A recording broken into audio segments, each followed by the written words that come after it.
Okay, I'm gonna show you a stupid easy side hustle. So you're gonna wanna save this video so you can use it for later, because this side hustle can make you passive income for years to come if you wanted to.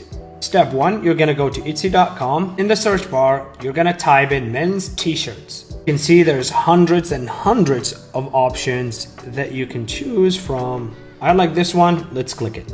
So this t-shirt is selling for $11.99, 34,000 reviews from people that have bought the product. If you do the math, that's over $400,000 just selling t-shirts for $11.99 on average. Head over to canva.com and then choose design spotlight, and then you're gonna go to print, and then we're gonna choose t-shirts. You're gonna find tons of ideas that you can use and customize for a t-shirt. There is a cheap and easier way that you can do this without actually doing it yourself, if it makes sense. To printful.com, and then you're gonna sign up for free.